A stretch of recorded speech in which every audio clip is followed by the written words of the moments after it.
Hello, Dork Squad. I'm Jonathan Cormur, and you're listening to Dorktales Storytime. John in Character presents Hidden Heroes of History. Stories that make you wonder, Hey, how did I not know that? featuring your historian-in-chief, Jonathan Cormur. Ahem. And his trusty hedgehog sidekick, Reginald T. Hedgehog. Hey, Reg, I got your note. Did I make it? Oh, Jonathan, thank goodness. You're just in time. I found your note taped to my door when I got back home from running errands. Hang on, here.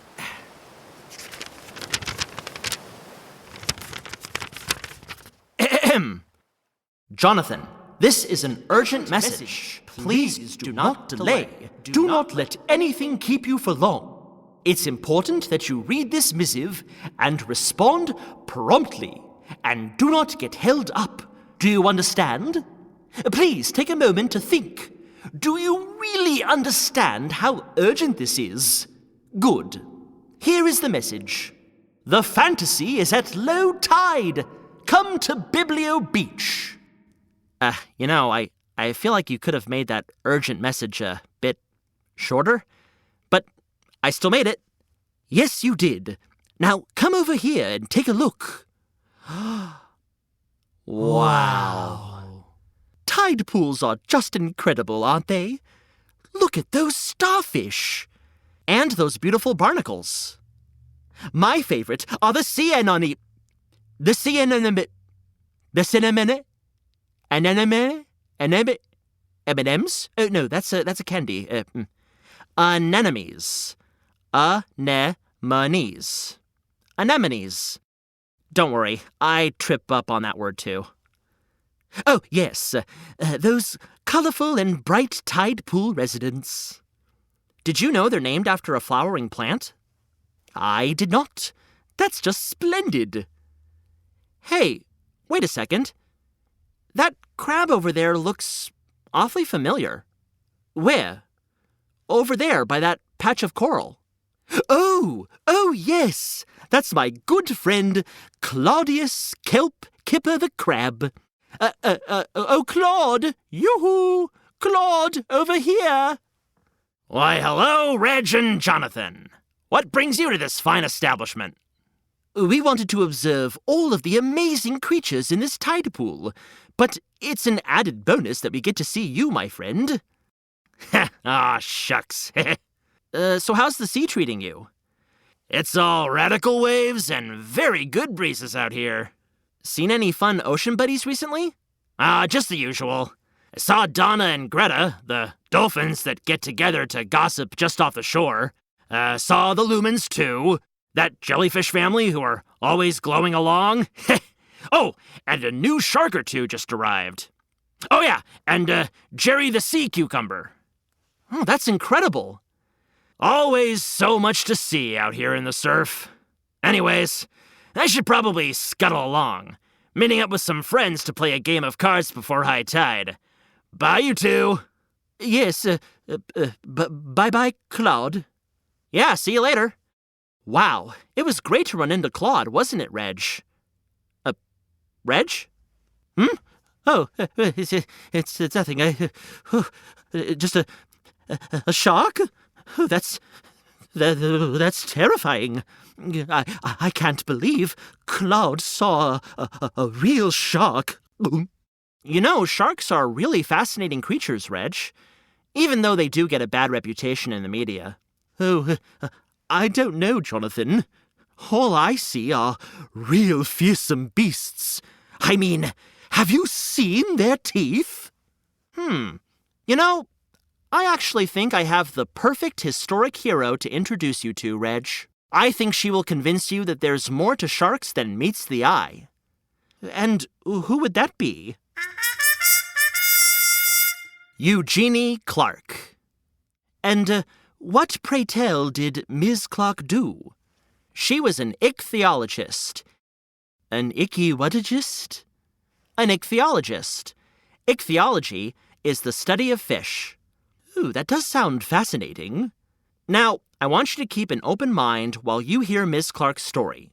Who knows? You might change your tune about sharks by the end of the tale. All right, I'm listening. Ms. Clark developed her passion for marine biology at a very young age. Marine biology, which is the study of oceans and ocean life, right? Exactly. At 9 years old, she went to the New York Aquarium every Saturday, while her mom worked at a nearby magazine stand. She must have felt how we do when we're exploring these tide pools, fascinated by the many wonders of the sea. I think so, Reg. She dreamed of swimming with the fish in the aquarium. It's where she developed her love for the ocean and every creature in it, including sharks. Ooh, I find that hard to believe. Ms. Clark went to school and received her doctorate in zoology. While she was studying, she was also doing research for incredible institutions, like the American Museum of Natural History in New York City. Oh, you've told me about that place. A museum filled to the brim with knowledge about our universe and the natural world. That's correct. And they have dinosaur bones. Yes. I just love dinosaurs. Me too. They move in herds. They do move in herds. All right, enough dreaming, Dr. Grant. You know storytelling finds a way. Toward the end of her time in school, Ms. Clark received a Fulbright scholarship to pursue ichthyological studies at the Red Sea in Egypt. A Fulbright scholarship? What's that? It's a prestigious award given to students so they can conduct research, teach, and share their talents in different countries. And the Red Sea in Egypt? Ooh, that sounds exciting. It was. And it was a very unexplored region when Ms. Clark went to conduct her research there. She observed 300 fish species, including 3 that were previously undiscovered. Extraordinary! Now, when are you getting to the bit about sharks? I'll need to brace myself. Right now. Oh no, here it comes. Ms. Clark founded Cape Hayes Marine Laboratory in Florida. It's now known as Mote Marine Laboratory. She was fascinated by sharks and spent thousands of hours studying their habits and behaviors. For instance, she observed that some sharks don't move while sleeping, indicating that not all sharks have to continuously move in order to breathe. Now, I didn't know that at all. I thought all sharks had to move to breathe. Yeah, me too. And she realized that while they can be dangerous at times, just like many other animals, they're not as fearsome as we think they are. But how did she discover all of this, Jonathan? I can't imagine it is easy to study underwater creatures when you can't breathe underwater yourself. Well, throughout her career, she conducted 72 submersible dives. Submersibles? Oh, those are small water vehicles that can go to great depths. Kind of like a submarine, but they operate a bit differently. Ah, I see. Alongside her submersible dives, she also kicked off a new way of conducting underwater research. Most people weren't scuba diving in order to study ocean life. She really was a pioneer of the practice. You don't say. She would lead more than 200 field research expeditions around the world throughout her career. And she completed her very last dive at 92 years old. Incredible! So, let me get this straight. She swam with sharks? She did indeed. She even rode on the back of a 50-foot whale shark. The largest shark in the world? Why would she ever do such a thing? She felt it was the only way to appropriately learn about the shark. A brave endeavor. Ms. Clark spent a lot of time educating the public about sharks and tried to clear them of their bad reputation. She gave lectures, taught at a university, and wrote 2 books and over 175 articles. She must have cared about the creatures a great deal. Oh, absolutely. Did I mention that she also worked on 24 television specials and one of the first IMAX films? Well, that is certainly impressive, Jonathan.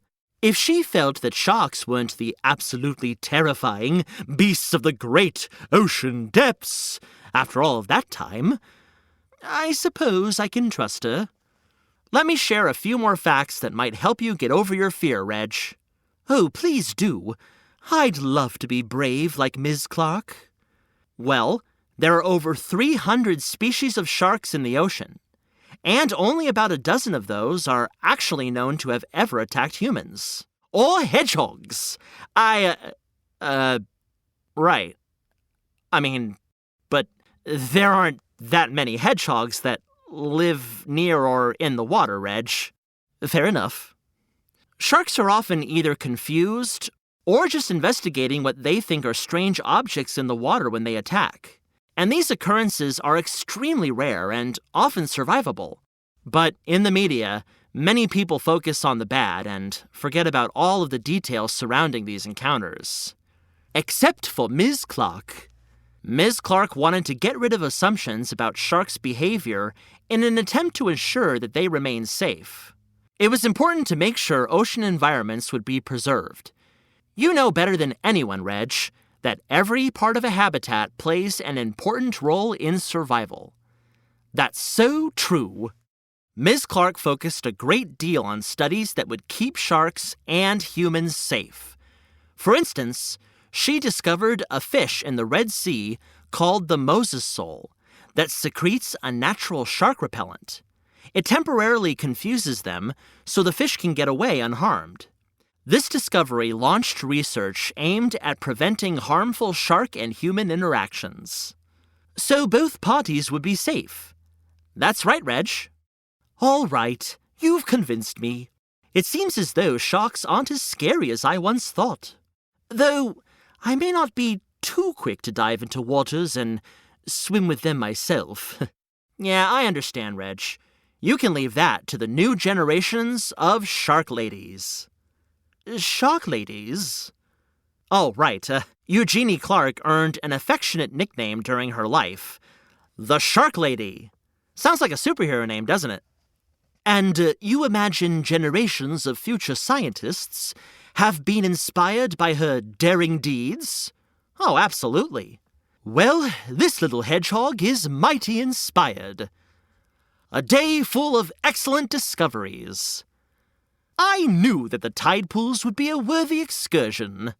This is an inspiring place. So many more creatures we haven't even seen. Sea snails, sea sponges, sea urchins, Claude playing cards. Yes, marvelous. Let's wander over and see if they'll deal us in. Maybe they'll enjoy hearing the fabulous life and times of the Shark Lady over a rousing game of cribbage. Oh, I'm so in. After you, Mr. Reg. Mine? Mine? Mine? Mine? Mine? Mine? Mine? Mine?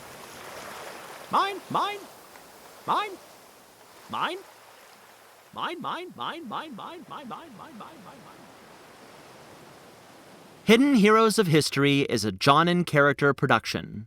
This story was written by Molly Murphy and performed by Jonathan Cormur. Sound recording and production by Jermaine Hamilton at Hamilton Sound Studios.